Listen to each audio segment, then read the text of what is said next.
conversations with the field, what are they? This is something new, something very exciting that's never been done for our field of deflection and pre-arrest diversion. We're a very young field, but you've got a place where you can come and listen to folks as well as share with others what you are seeing and doing in a wide range of topics.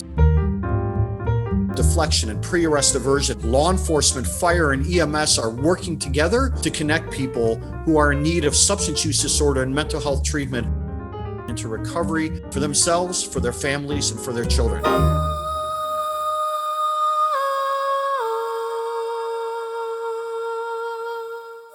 What is the PTACC conversation? I didn't know anything about deflection and diversion. I never heard about deflection and diversion. Sometimes it feels very lonely working deflection and diversion, specifically in law enforcement. Our failure to admit to persistent shortcomings throughout the entire criminal justice system really only serves to anger individuals who are subjected to those constant shortcomings. And I think that it also prevents us from taking meaningful and protective actions like deflecting and diverting as much as we should. Everything about deflection is about reframing the relationship between police, community, treatment. My name is Jack Charlier, and I'm the Executive Director of PTACC, the Police Treatment and Community Collaborative. We are the national voice of and the nation's knowledge leader for the field of deflection and pre-arrest diversion. The approach that I've seen work in a lot of communities, not only is just to be authentic and to be passionate, but to bring everybody to the table, bring the community to the table, bringing the people who deal with harm reduction, who deal with housing, so that the issue can be addressed in a multifaceted way.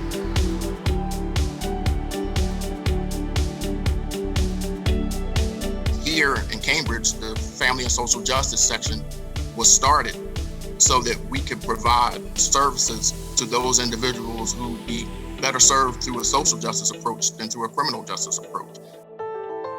PTACC provided us with the tools that we needed to set up a program that's really become, a beacon on the west side of Chicago. Bobby Wright has been around since 1973. We are a predominantly African-American facility that serves a predominantly African-American population. I am also the co-founder and director of the West Side Community Triage and Wellness Center, which is a freestanding deflection, pre-arrest diversion facility. We work with 5 districts of the Chicago Police Department. Our facility also has a wellness component where we address some of the social determinants of health. We know that many people end up in emergency departments or inpatient facilities or have contact with law enforcement because of issues related to housing insecurity, food insecurity. One of the main takeaways that I got from that PTACC conference was the importance of community engagement. We started doing world cafes. We were having open forums with the community. We engaged the faith-based community. We engaged the law enforcement community. We engaged residents in the community. We had meetings with people who were recovering from substance use disorder and serious mental illness. And so the services that we offered were informed by that community engagement work.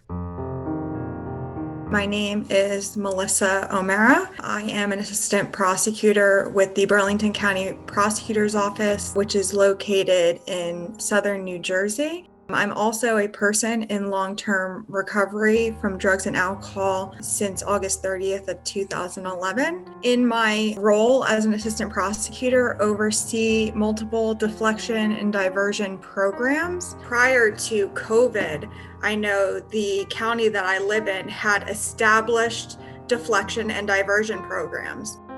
So when everything began to shut down in March as well as in May, there was already systems in place for deflection and diversion. So all we needed to do was pivot and make those connections happen in a world that was much different than a few weeks before. But when we're talking about deflecting to what, that's what we hear from the law enforcement that I teach, the law enforcement that I work with, is who am I sending these people to? Because they have so much on their plate working on the streets. We've seen this movement of law enforcement officers who really do want to deflect and divert to something.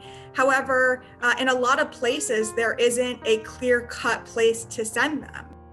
So what we did in some of the systems and programs that we did was say, here is directly who you're going to make that warm handoff to pick up the call and connect them to a trusted provider that our programs have vetted.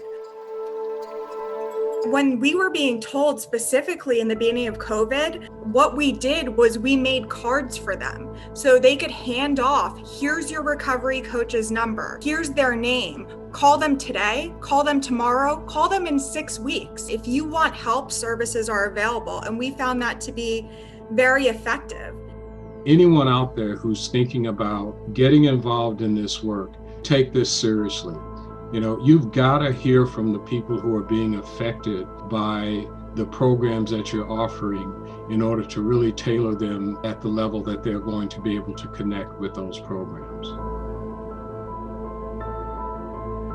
Sometimes it feels very lonely working deflection and diversion, specifically in law enforcement, because although we've talked about all the really great things about deflection and diversion, there are some days where I am facing a lot of resistance from all sides: treatment, law enforcement, community groups. PTACC has given me the opportunity to have a support system, and I am very grateful for that. Speaking from the social work perspective, social work has a history that goes back to the late 1800s with the settlement houses with Jane Addams and Ellen Gates Starr and the development of Hull House in Chicago. And at that time, the residents of the settlement houses, their efforts were focused on providing services to people living in urban communities, poverty, and European immigrants. And so they provided services such as education, healthcare, childcare, and employment resources. And so to this date, social work services and efforts are often concentrated in helping the most vulnerable.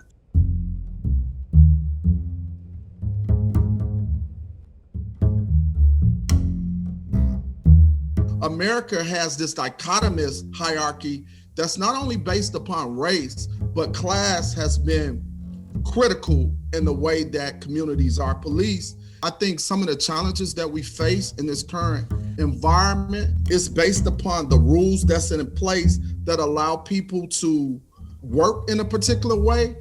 And that gives me hope because rules can be changed. If you think about community and law enforcement, some of the challenges in law enforcement is based around the structure or the system that's in place and not so much individuals. So systems can be changed. And if you think about our country, the evolution of America has happened because we recognize certain rules not only are ethically wrong, but morally wrong, and we change them.